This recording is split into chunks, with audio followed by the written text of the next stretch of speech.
अस्सलाम वालेकुम नाज़रीन, माया सनागुल तां ॾिसी रहिया हो न्यू मेराण न्यूज़ शुरू कयूं था ख़बरनि ॾांहुं। ख़बर शामिल कई पिया हाल में रिपोर्ट एजाज़ बुग्यो जी डरकी जे ॻोठ साईं ॾिनो मलक जे प्रेमी जोड़ो 34 साला मसमात चयनि ॿारनि जी मां तलाकशुदा सुमेरा ऐं 29 साला मोहम्मद मूसा मलक सादिकाबाद जी अदालत में प्यार जो परिणो करे छॾियो।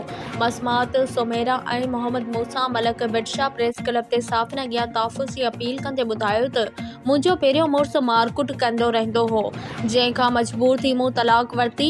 8 महीननि खां पोइ मूं पंहिंजी रज़ा ख़ुशी सां मोहम्मद मूसा सां शादी करण पे चाही, पर मुंहिंजा माइट सख़्तु नाराज़ थी पिया, जेकी मुंहिंजी शादी ॿिए हंधि करण पे चाही, जंहिंजे करे असां मजबूरन घरां निकिरी अदालत सगोरी में शादी करे छॾी आहे। इन्हनि ॿुधायो त शादी करण बाद असांजा माइट सख़्तु नाराज़ थी पिया ऐं असांजी ॻोल्हा करे रहिया आहिनि ऐं असांखे धमकियूं ॾेई रहिया आहिनि। हिननि पंहिंजे माइटनि खां मुतालबो कयो आहे त खेनि गॾु रहण ॾिनो वञे, जॾहिं त आला इख्तियारनि खां पुरज़ोर मुतालबो कयो त खेनि तहफ़्फ़ुज़ फराहम कयो वञे।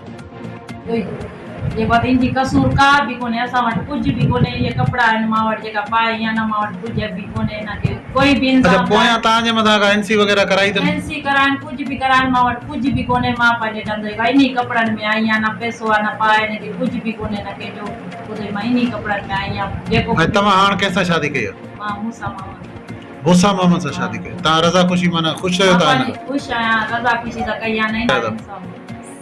अच्छा बस मां इहो चाहियां थी असांजे पोयूं मुंहिंजा पेका हुजनि केर बि हुजे, मुंहिंजे मुड़ुस हुजे जो पोयां जेका बि हुजनि असांजे पोयूं न लॻे, मां पंहिंजी रज़ा ख़ुशी सां आई आहियां।